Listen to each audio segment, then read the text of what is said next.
गुरुर्ब्रह्मा गुरुर्विष्णुः गुरुर्देवो महेश्वरः गुरुसाक्षात् परब्रह्म तस्मै श्रीगुरवे नमः।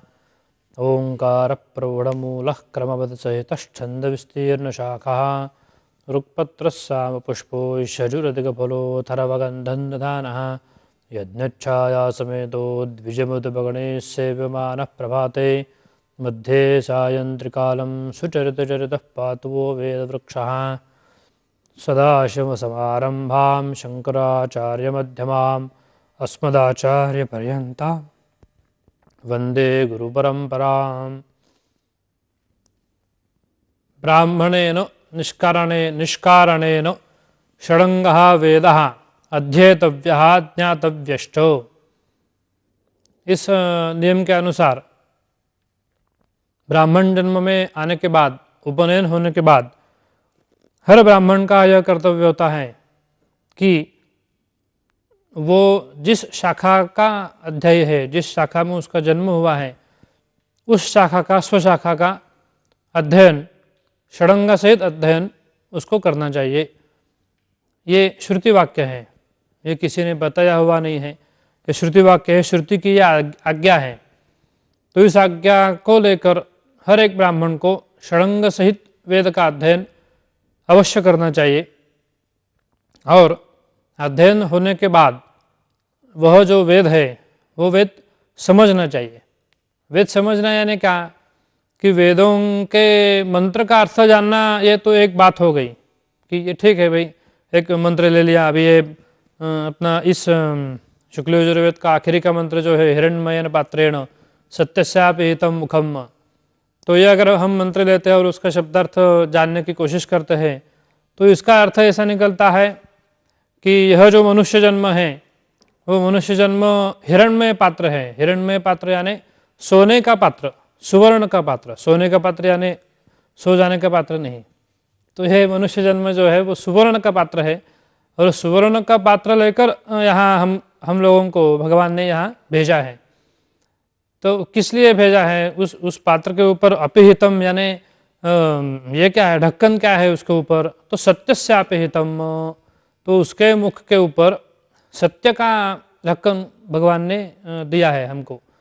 तो इस सत्य के मार्ग पर चलते हुए अपने मनुष्य जीवन का कल्याण कर लेना चाहिए। क्योंकि भस्मांतकं शरीरम, ये शरीर जो है मनुष्य का, वो किसी भी जाति का हो, किसी भी वर्ण का हो, किसी भी आश्रम में वो हो, आखिरी में क्या होना है कि उस शरीर का भस्म हो जाना है। यह शरीर कुछ रहने वाला नहीं। जो भी हम कुछ कमाने वाले हैं, जो वह सब यही छोड़कर हमें भस्म होकर जाना है। तो ये अंतिम सत्य है जो ईशावास्य उपनिषद में ग्रंथकारों ने, वेद ने, श्रुति ने बताया हुआ है हमको। तो ये तो हुआ सामान्य शब्द का अर्थ हो गया, लेकिन वेद को जानना यह अलग बात है। वेद को जानना यानी क्या कि वेद को समझना है। वेद में जो दिया है कि सत्य के मार्ग पर चलो, अहिंसा करो, क्रोध मत करो। और उन्होंने एक अच्छी बात उन्होंने यहाँ 40वें अध्याय में बताई है ईशावास्यम में कि प्रेत्यानंत सुखाय च ब्राह्मणस्यो हृदयोऽयं क्षुद्रकामाय नेष्यते। क्षुद्रकामाय नेष्यते कृच्छ्राय तपसा चेह प्रेत्यानंत सुखाय च। तो हमें आज्ञा कैसी दी है कि ये जो ब्राह्मण का जन्म तुम्हें मिला है तो एक क्षुद्र कर्तव्य के लिए नहीं है।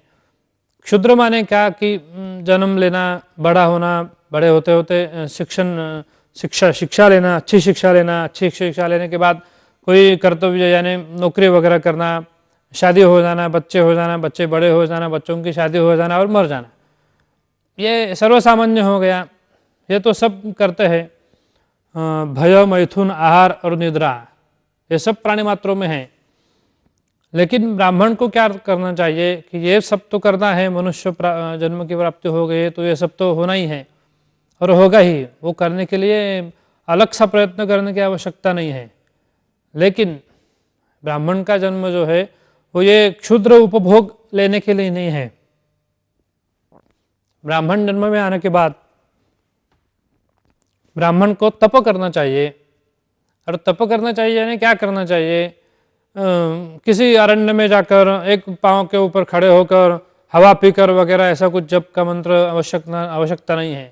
तो ब्राह्मण को तप करना है यानी क्या करना है कि वेदाध्ययन करना है। ब्राह्मण के लिए वेदाध्ययन के सिवा और कोई तप नहीं है और कोई किसी प्रकार के मंत्र जाप की आवश्यकता नहीं है। यावन्ति वेदाक्षराणि तावन्ति हरिनामानि, इस नियम के अनुसार वेदाध्ययन करना यही ब्राह्मण के लिए बड़ा तप है। उसके सिवा और कोई तप करने की आवश्यकता नहीं है। किसी अरण्य में जाकर किसी प्रकार की तपस्या करने की आवश्यकता नहीं है। अपने घर में बैठकर ही वो तपस्या कर सकता है और वैराग्य को प्राप्त कर सकता है। और वैराग्य की प्राप्ति होने के बाद इस कठोर वेदाध्ययन की तपस्या के बाद उसको ज्ञान हो जाता है। वो ज्ञान क्या होता है कि ब्रह्म का ज्ञान हो जाता है, ब्रह्मज्ञान होता है। और वो ईश्वर के प्रति, ईश्वर के पास, ईश्वर के सायुज्य मुक्ति जिस प्रकार को हम बोलते हैं, उसको वो प्राप्त करने का अधिकारी हो जाता है। तो इसलिए वेदाध्ययन करना अति आवश्यक है सब ब्राह्मणों के लिए। तो ये तो एक प्राथमिक ये हो गया। अभी आगे जाकर हम क्या जानकारी लेंगे कि वेदाध्ययन करना है तो किस वेद का अध्ययन करना चाहिए। तो जो ब्राह्मण जिस वेद में उसका जन्म हुआ है उसी वेद का, उसी स्वशाखा का उसको अध्ययन करना चाहिए। हम जब उपनयन होने के बाद रोज संध्या वंदन करते हैं, संध्या वंदन करना भी आवश्यक है। तो जब हम संध्या वंदन करते हैं सुबह और शाम को, तब हम अपने गोत्र का उच्चार करते हैं। और गोत्र का उच्चार करने के बाद हम ऐसा कहते हैं कि अमुक शाखाध्यायी, आश्वलायन सूत्र शाकल शाखाध्यायी, शुक्ल यजुर्वेदाम्नाय माजी मध्यंदनीय शाखाध्यायी, साम वेदांतर्गत जयमिनी शाखाध्यायी। ऐसा जब हम बोलते हैं कि शाखाध्यायी, और मैं हे गायत्री मैं आपको प्रणाम करता हूँ, हे सूर्य नारायण मैं आपको प्रणाम करता हूँ, ऐसा जब हम बोलते हैं तो उसका अर्थ यह होता है कि हमने अपनी अपनी शाखा का अध्ययन पूरा किया है। शाखा का अध्ययन यानी क्या? केवल संहिता नहीं, केवल संहिता होने से शाखा का अध्ययन हुआ है ऐसा नहीं होता है। मंत्र ब्राह्मणयोर वेदनामधेयम, इस नियम के अनुसार मंत्र यानी संहिता और ब्राह्मण भाग, ये दोनों का अध्ययन होने के बाद ही शाखा अध्ययन या वेद का संपूर्ण अध्ययन हुआ है ऐसा हम कह सकते हैं। और अगर हम मंत्र और ब्राह्मण दोनों का अध्ययन नहीं करते हैं तो हम गायत्री को झूठ बोलते हैं कि मैं इस शाखा का अध्ययन करने वाला हूँ या किया हुआ है। हम इस प्रकार का गायत्री माता हम बोलते हैं उसको। तो अपनी माता से झूठ बोलने के बराबर हम ये करते हैं। तो इसलिए अपने कर्तव्य को कर्तव्य समझकर ब्राह्मण और वेद का मंत्र का अध्ययन करना चाहिए। षडंग और षडंग सहित दशग्रंथ सहित घरांत अध्ययन करना ये कोई वेद के ऊपर या श्रुति के ऊपर उपकार की बात नहीं है, ये कर्तव्य की बात है। ब्राह्मण को अपना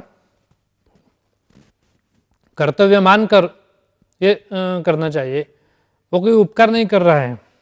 या फिर ऐसा भी नहीं सोचना चाहिए ब्राह्मण को कि ये होने के बाद मुझे ये मिलेगा, ये स्कीम मेरे लिए चालू होगी, वो स्कीम मेरे लिए चालू होगी, और अगर ये चालू होता है तो मैं अध्ययन करूँगा।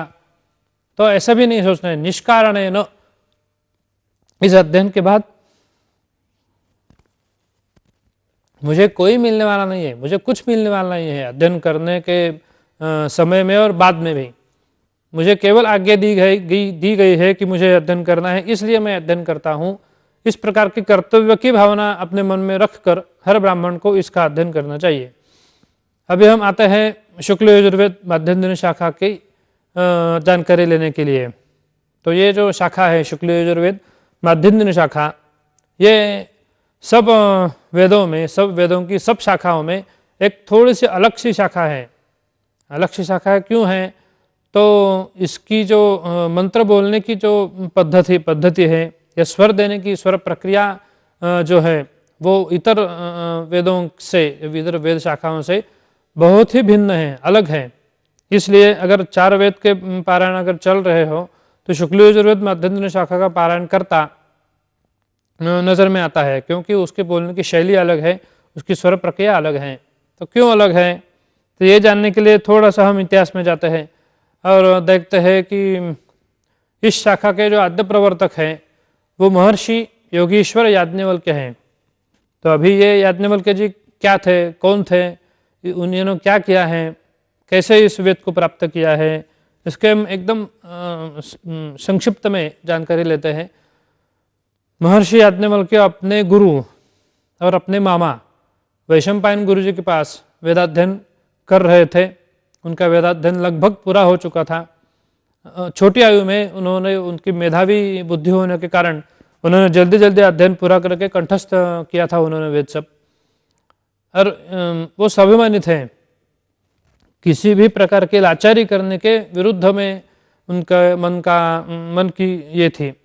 तो एक बार ऐसा हुआ कि जिस राजाश्रय पर उनकी पाठशाला चलती थी उनकी मामा की, तो उस राजा के पास उनके मामा ने उनको जो रोज का अभिषेक रहता था वो अभिषेक का तीर्थ लेकर उस राजा के पास भेजा और याज्ञवल्क्य जी को कहा कि आप ये ले जाओ और महाराज जी को और महारानी को ये तीर्थ दे दो और फिर वो जो कुछ भी दक्षिणा वगैरह देंगे वो लोग फिर तुम पाठशाला में आ जाओ। इस प्रकार के आज्ञा होने के बाद याज्ञवल्क्य तीर्थ वगैरह लेकर चले गए।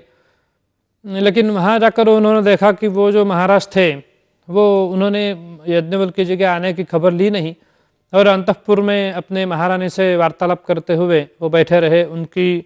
उनकी तरफ से उनकी उद्धरता हो गई और उद्दंडता हो गई और इस कारण महर्षि याज्ञवल्क्य, महाराज भी थे तो क्या हुआ, ब्राह्मण अगर आपके घर में आया है तो उसका सम्मान यथोचित करना ही चाहिए। कोई भी रहो, महाराज रहो या कोई भी रहो, ब्राह्मण का सम्मान होना ही चाहिए। तो ये सम्मान अगर नहीं होता है, अपमान होता है, तो वो देखकर याज्ञवल्क्य जी वहाँ से चल पड़े और जाते जाते उन्होंने अपने हाथ में जो तीर्थ लिया था वो तीर्थ ऐसे एकदम फेंक दिया बाहर। तो जो वो जहाँ पड़ा वहाँ एक वृक्ष की, वो छाटा हुआ वृक्ष था, जला हुआ वृक्ष था, पूर्णतया मृत हो गया हुआ वो वृक्ष था। तो इस तीर्थ का प्रभाव ऐसा हुआ कि याज्ञवल्क्य जी के हाथ से पड़ने के बाद वो जले हुए, कटे हुए, पूर्णतः मरे हुए वृक्ष को ये हो गया, वो पल्लवित हो गया और वो जीवित हो गया। तो महाराज को अपनी संतति की आवश्यकता थी। उनको बहुत साल होने पर भी संतति नहीं हुई थी, तो संतति के लिए वो कुछ अनुष्ठान कर रहे थे। तो वो सब देखने के बाद राजा जी को ये हो गया कि अरे हमने क्या किया, ब्राह्मण का अपमान किया। तो वो फिर वहाँ जाकर पाठशाला में जाकर उनका माफ़ी वगैरह उन्होंने ये की, लेकिन फिर याज्ञवल्क्य कभी उनके पास नहीं गए। उनके गुरु ने उनसे कहा कि भाई वो अभी माफ़ी उन्होंने मांग ली है तो अभी तुम जाओ और फिर से तुम्हारे हाथ का तीर्थ उनको दे दो कि उनको संतान हो जाए। लेकिन याज्ञवल्क्य नहीं माने। याज्ञवल्क्य ने कहा कि आप गुरु हो, अब मेरे मामा हो, फिर भी जहाँ मेरा एक बार अपमान हुआ है फिर वहाँ मैं फिर वही कहीं किसी भी प्रकार में किसी भी हालत में नहीं जाऊँगा, आप कुछ भी करिए। तो गुरुजी भी चिढ़ गए, मेरा शिष्य होकर, मेरा भांजा होकर मेरी नहीं सुनता है तो पाठशाला में ये क्यों रहा है, मेरे पास अगर ये पढ़ा है तो मेरी सुननी चाहिए उसको। तो इस प्रकार वो भी चिढ़ गए और बोल गए कि ठीक है, अगर तू मेरी नहीं सुनता है तो मुझसे सीखा हुआ वेद तुम मुझे वापस दे दो। ठीक है, याज्ञवल्क्य भी एकदम स्वाभिमानी थे, मामा हो तो क्या हुआ, ऐसे इस प्रकार की लाचारी अगर मामा कर रहे हैं तो मैं भी उनके साथ नहीं दूंगा। ऐसा विचार करके उन्होंने वहाँ वमन कर दिया और वमन से जो कुछ भी अपने अंदर अपने शरीर में उन्होंने धारण किया जो वेद था वो योग मार्ग से उन्होंने वमन करके बाहर फेंक दिया। और वो वेद के चले जाने से वो एकदम ऐसे काले पड़ गए, एकदम निस्तेज हो गए और वो वहाँ से चल गए। और फिर जो वमन किया हुआ जो पदार्थ था वो वहाँ पेड़ पे बैठे हुए तित्तिर पक्षी ने उसको भक्षण किया। तो उसके बाद जो शाखा चालू हुई वो शाखा तैत्तिरीय शाखा इस नाम से प्रसिद्ध हो गई और कृष्ण यजुर्वेद तैत्तिरीय शाखा इस प्रकार निर्माण हो गई। बाद में क्या हुआ कि याज्ञवल्क्य जी बोले कि अभी किसी भी मनुष्य प्राणी के पास में अभी नहीं सीखूंगा। ये गुरुजी नहीं तो दूसरे गुरुजी, वो भी किसी प्रकार से अगर लाचार हो गए तो मेरा अध्ययन अधूरा हो जाएगा। तो अभी मैं किसी भी मनुष्य प्राणी के पास नहीं सीखूंगा, मैं अगर सीखूंगा तो भगवान से मैं अभी प्राप्त करूंगा। तो उन्होंने ऐसा विचार किया कि भगवान से के पास सीखना है, लेकिन ऐसे कौन से भगवान है कि जो दिख सकते हैं, भगवान दिखता नहीं है, उस समय भी नहीं दिखता था। तो कैसा करेंगे, किस भगवान के पास जाएंगे? तो उन्होंने देखा कि चक्षुर्वै सत्यम, जो भगवान रोज हमें सुबह आकर उठाते हैं और शाम को सुलाते हैं, ऐसे जो सूर्य नारायण जी हैं उनके पास से मैं ये अध्ययन करूँगा, इस प्रकार का निश्चय करके उन्होंने सूर्य नारायण जी की बहुत बड़ी तपश्चर्या अपने छोटे आयु में की। और वो तपश्चर्या के फलस्वरूप सूर्य नारायण जी उनको प्रसन्न हो गए और उन्होंने सूर्य नारायण जी के पास 4 ही वेदों का पूरा अध्ययन किया।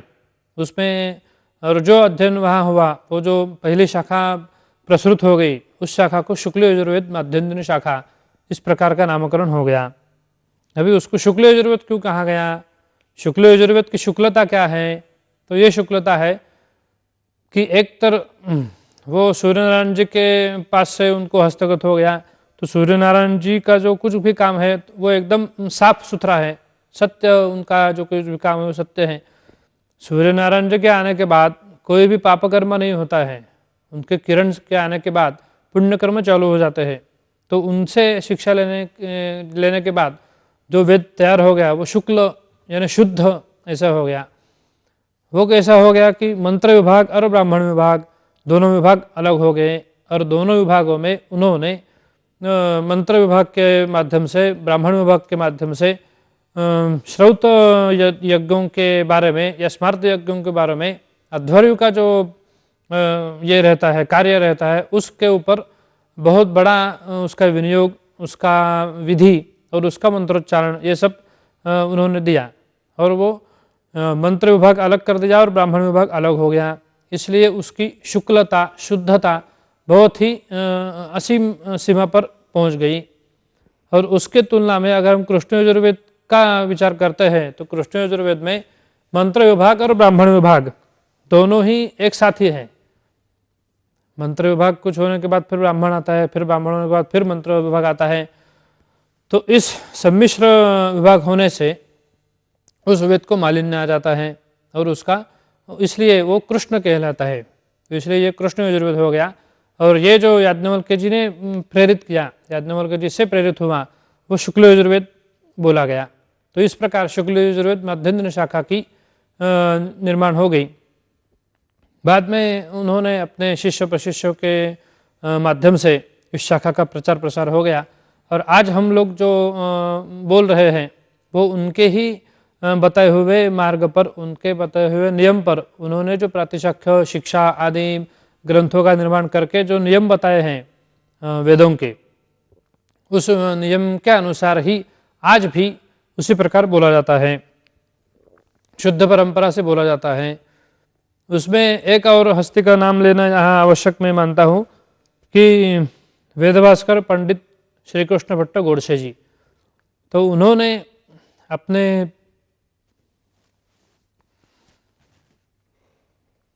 पूर्ण जीवन काल में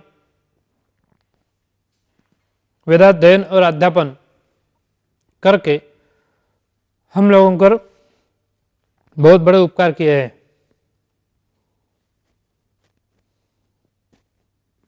आज पूरे भारतवर्ष में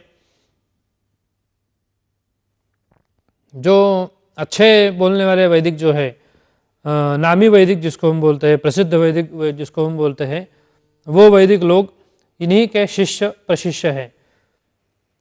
और अभी जो परंपरा चल रही है पूरे भारतवर्ष में वो गोडसे जी की परंपरा चल रही है। तो इस प्रकार गोडसे जी को हम प्रति याज्ञवल्क्य ही मानते हैं। अभी आगे जाकर हम अभी थोड़ा सा ऐसा देखते हैं कि ये शुक्ल यजुर्वेद क्या है, शुक्ल यजुर्वेद के नियम क्या हैं, उनके हस्तस्वर के जो कुछ भी नियम है वो कैसे है, किस प्रकार वो बोला जाता है, वो हम संक्षिप्त रूप में थोड़ा थोड़ा उसका विवेचन देकर हम आगे जाएंगे। तो ये शुक्ल यजुर्वेद माध्यन्दिनी शाखा में 3 स्वर प्राधान्य क्रम से आते हैं। एक तो है उदात्त स्वर। तो उदात्त स्वर को कैसा उनका यह है, उनकी व्याख्या क्या है उदात्त स्वर की, कि उच्चैरुदात्तः, जो स्वर उच्च स्वर में बोला जाता है उसको उदात्त स्वर कहते हैं। उसमें क्या होता है कि गात्रों का भी ऊर्ध्वगमन होता है उदात्त स्वर बोलते समय, और ये स्वर देते समय हाथ ऊपर या बाईं ओर दिखाया जाता है। तो कैसे दिखाया जाता है उदात्त स्वर? तो अगना ई, ये ऊपर हाथ दिखाया गया। फिर कौन सा? लाजीन, छाचीन, ये सब उदात्त स्वर बोले जाते हैं। ये उदात्त स्वर ऊपर या बाएं, ऐसे उनके दो स्थान हैं, वहाँ उनको दिया जाता है और बोला जाता है। बाद में आता है अनुदात्त स्वर। और उदात्त स्वर की और एक विशेषता है कि उदात्त स्वर बलवान कहा जाता है। सब स्वरों में बलवान कौन सा है? तो उदात्त स्वर है। अगर कौन सा भी स्वर अगर स्वरित स्वर में अगर नहीं होता है स्वरित स्वरों के नियमानुसार, तो उदात्तवान, उदात्तः, इस नियम के अनुसार वो स्वर उदात्त देना है। अनुदात्त होने पर भी उदात्त दिया जाता है, क्योंकि उदात्त स्वर बलवान होता है। कैसे कि उदात्त स्वर और अनुदात्त स्वर जब एकत्र सम्मिलित होते हैं, तब उदात्त स्वर का ही बल रहता है और उदात्त स्वर दिया जाता है। अगर वो स्वरित नहीं होता है तो। अभी आगे जाते हैं अनुदात्त स्वर में। अनुदात्त स्वर की व्याख्या क्या है? तो नीचैरनुदात्तः, अनुदात्त स्वर बोलते समय गात्रों का अधोगमन होता है और ये